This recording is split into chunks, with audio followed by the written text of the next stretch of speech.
Господи Ісусе Христе, Сине Божий, помилуй меня грешного.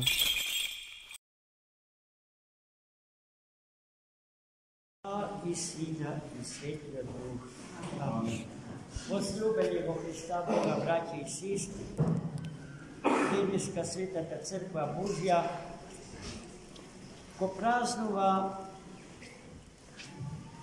един от най-големите богослови, роден во незината свещена история.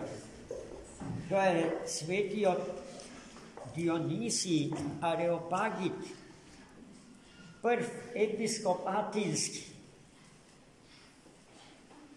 За него хагиографијата, светиот животопис за неговата личност ни дава до знаење дека е роден атинјанин, роден во пазовите на едно високо интелектуално семејство и исто толку аристократско, благородничко.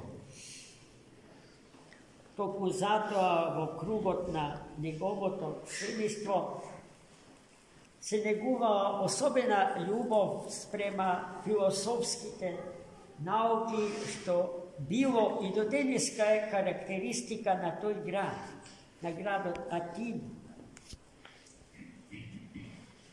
Се разбира, младиот Дионисий бил паганин, не знаел за Христа Господа, но како и сите високоумни грци, пагани, бил теист по определба.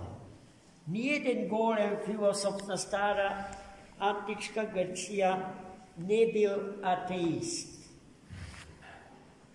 Но сите, верувајќи во Бога, трагале по вистинскиот Бог, иако нивната религиозна мисла била политеистичка, многу божичка. Заради тоа, на Ареопагот, високото место, каде што се вршеле тие своевидни философски полемики помеѓу најумните атински философи, место кое што до ден денеска постои во тој град. Посетуване од милиони луѓе од целата земјина шара, споради што карпите се изглачани и лизгани, поради што тешко се стигнува до врвот на Ареопагот, таму каде што во првиот век после Христа Господа стигнал светиот апостол Павле.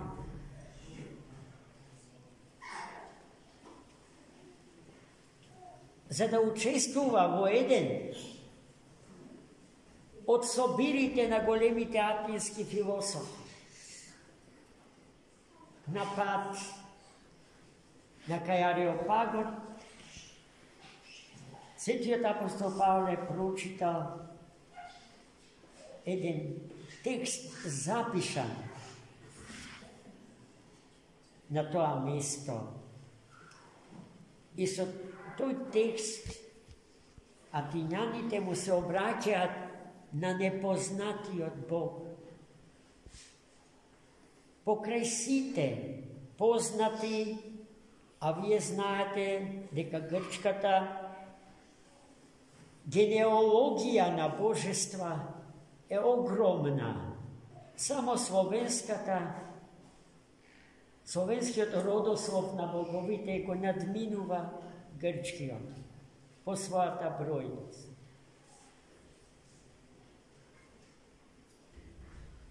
Svetý apostol Pavle, той напис за непознатиот Бог веднаш правилно го разбра. И дозна, иако самиот апостол Павле беше фантастично добро едуциран во грчката мудрост, покрај еврејската библиска теологија и култура, тој одлично владееше и со грчката паганска философска мисла. Но никаде на друго место не сретнал посвета за непознатиот Бог. А на свети апостол Павле веднаш му стана јасно за кој непознат Бог станува збор. По кого атињаните копнеат горе што, но не можат да го дознаат и не можат да го познаат. И затоа на таа средба со атинските философи светиот апостол Павле прозбори за тоа кој е непознатиот Бог по кој што атињани копне. Им зборуваше за Христа Богочов. Најголем меѓу атинските философи бил денеславениот Диониси, кој што го добил името на философското збориште во Атина, Ареопагит. Што ми ја чул беседата на свети апостол Павле за воплотениот Логос Божи, Богочовекот Христос, се му станало јасно, видно. Истиот ден се откажа од грчкиот политеизам и побарал да биде крстен тој со целото своје семејство. И не само што беше крстен, туку беше и хиротонисан од светиот апостол Павле за прв епископ атински. Катедралниот храм на денешна Атина го носи или посветен му е на денеславениот свети Диониси Ареопагит, прв епископ атински. Свети Диониси Ареопагит е длабокоумен и мощноплоден теолошко-философски писател и мислител. Напишал многу фундаментални теолошки творби, без кои што нашата богословска мисла денеска не може да се замисли. И тешко да ќе беше возможен сегашниот развој на богословската мисла во православната црква без делата на свети Диониси Ареопагит. Неколку позначајни дела на свети Диониси Ареопагит се за божествените имиња,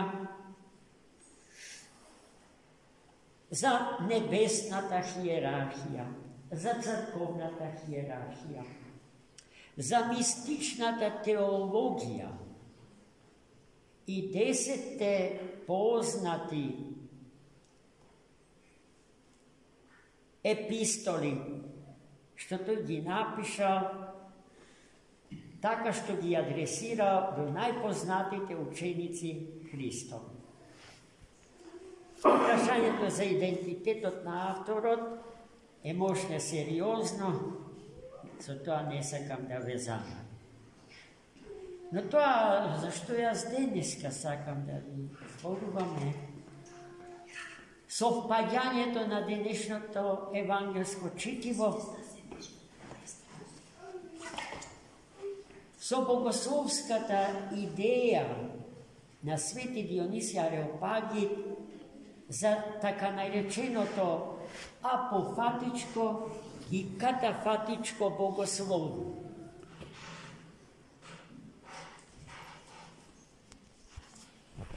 божествените катафази, за кои што зборува Свети Дионисий, можеме сликовито да си ги представиме како еден вид небесно-земна лествица, по која што самиот Бог слегува, за да му се открие на човекот. На начин единствено разбирлив и прифатлив за човекот. Притоа Бог води сметка само за една работа. Со своето присуство, со своето влегување во историјата на светот и на човекот, да не ја загрози екзистенцијата на човекот и на светот како негови ракотворби, како дела на рацете негови. Апофазите пак го подразбираат спротивниот правец на движење од небото спрема земјата. По таа лествица се движи човекот, знаејќи за тоа дека е создаден за да стане Бог по благодат.